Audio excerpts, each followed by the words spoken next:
Hi! Kamusta kayo mga Mars? Hello sa inyo. Sana kayo ay nasa maayos na kalagayan o maayos na sitwasyon. Ako nga pala si Rico Bautista, aka Aling Nena. Mas nakilala ako nung pandemic. Ako yung nagpauso ng tagline ng walang ganun Mars. Yes, mga Mars. Ibabahagi ko lang sa inyo itong video na to. Itong video na to actually happened 2 years ago. Yes, 2 years ago.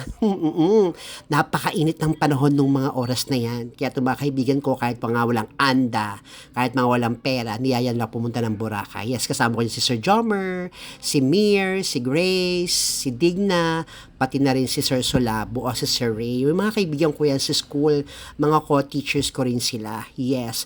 Pero hindi lang sila yung mga kaibigan ko. Marami din akong kaibigan na lagi kong rin kasama sa school. Yes, may kaibigan din akong totoo, may kaibigan din akong plastic. Marami, actually, sama-sama yon.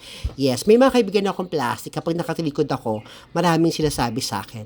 Pero syempre, hindi naman ako nagagalit kasi pag nakatalikod sila, marami din akong sasabihin tungkol sa kanila.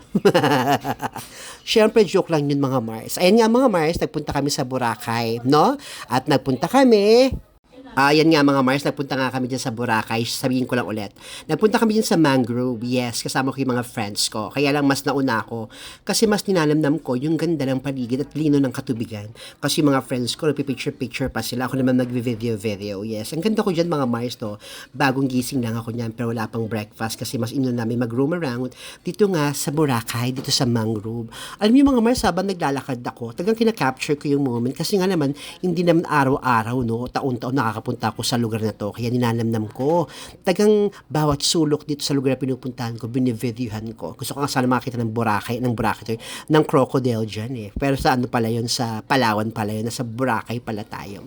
Ay nga mga Mars, ang ganda-ganda ng tanawin dyan, nakaka-relax. Kahit may itang panahon, wala akong pakialam. Kasi nga, gusto ko namnamin o dibdibin yung lugar na to. Pahalagahan yung moment na kung saan hindi ko naman mararating taon-taon. Syempre, wala namang pera. Hindi naman ganun kabongga yung pagbablog sa ngayon. Kaya naman tipid-tipid kung may mag-invite sa akin na joiner, sasama ako nang sa experience ko naman, makita ko naman yung ganda ng kalikasan dito sa Pilipinas. Hindi na nga ako makapunta sa ibang bansa eh. Pati ba naman sa ibang lugar sa Pilipinas, hindi ko pa mapupuntahan. Kaya ang ginawa ko, binabahagi ko tong video na to nang sa ganun eh, makikita ng mga friends ko, ng mga followers ko, yung ganda ng Boracay. Sa mga hindi pa nakakapunta, yung mga Mars, yung Boracay, yung Mangrove, maganda, promise. Hindi kayo magsisisi kapag nagpunta kayo dito sa Boracay. Kasi nga, ang ganda talaga. Kaya pag may moment kayo, nakapunta kayo sa Boracay, huwag nyo sayangin yung moment na to, mga Mars. Namnamin nyo, enjoy ninyo yung moment kahit wala na kayong pera. Hindi kayo kumain, basta makita mo lang yung ganda ng lugar itong sinasabi ko. Yun nga mga Mars, nagmamaganda kami dyan ng mga friends ko talaga. Pero ako ang pinakamas maganda. Ewan ko ba mga Mars, talagang sabi ko kahit magantong itsura ko, talagang nanamnamin ko talaga.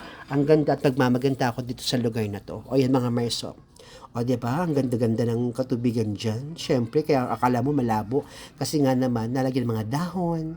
Promise mga Mars, kapag nandito kayo sa lugar na to mga Mars, talagang ma-appreciate nyo ang ginawa ni Lord. Yes, talagang masasabi mo, thank you Lord at nariting ko ang Boracay at nasaksiyan ko kung gaano nga ba kaganda ito. O yan mga Mars, to, makikita mo, parang ako lang nasa video, no? Pero kasama ko yung mga friends ko dyan mga Mars. Kasi nga picture sila ng picture. Ayan, ay yung mga friends ko, naglalakad sila. O, diba? Gandang-ganda rin kasi sila dito sa lugar na to mga Mars. Kaya Mars, pag may pagkakataon mga Mars, mag-enjoy kayo. Kasi hindi man habang buhay-buhay tayo, diba? Kaya sabi ko sa sarili ko, patanda na ako, 45 na ako, na ba mag-enjoy din ako minsan. Kaya nga mga Mars, itong nanay ko, niyaya akong pumunta ng Bicol, kaya naman nag-iipon talaga ako kahit malang 10,000 panggasolina, kahit mahal. Pupunta ko si mother sa Bicol. Alam niyo yung Bicol mga Mars, ayun yung lugar na kung saan lumaki ang aking mother fox.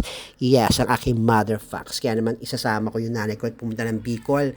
Gagawa kami ng moment na papakita, iba-vlog ko rin yung lugar ng Bicol mga Mars. Hindi ko nga nagawa last time eh. Nagpunta kami malapit sa Mount Mayon kasi medyo disappointed ako kasi nga hindi ko nakita yung tuktok ng Bulkang Mayon kasi nga biglang umulan, maulap ang panahon. Sayang yung moment mga Mars. I'm so nangihinayang, very nangihinayang. Kaya nga Mars, nagpunta ko sa Boracay. Hindi ko pinanghinayangan talaga kahit malobot yung video, yung cellphone ko, go video lang tayo. At nakakatuwa mga Mars yung nagdadrive dito sa amin dyan si Kuya, parang kamag-anak ko pa, Bautista pa, si CJ Bautista. CJ o JC Bautista, shoutout po kay Kuya. na talaga namang nagbigay ng oras at nagdiyaga sa amin na malibot-libot kami dito sa lugar ng Boracay. Ayan nga mga Mars, meron pa kaming pupuntahan dyan mga Mars. Kailan baka hindi ko na ma-videohan kasi nga naman palobat na tong cellphone ko. Pero ganun pa man mga Mars, lagi kayong mag-iingat ha. Huwag niyong papagurin yung sarili niyo. Kung mapapagod man kayo, magpapahinga din syempre. 'Di ba mga Mars? Magpapahinga. Syempre dapat tumaban tayo sa pahinga na yan.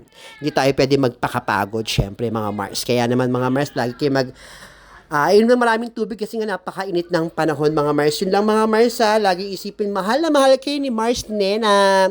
Sana support nyo pa rin itong vlog ko mga Mars. Kahit hindi ako naka-costume, kayo talaga. Huwag kayo masyadong magtampong. Hindi pa ako nakapag-post ng series ko ha. Kasi nga naman dami ko talagang ginagawa. Ito yung mga video na naka-stay dito. Inaano ko lang. No, sayang kasi. Bye na mga Mars. Love you. Mom, watch up.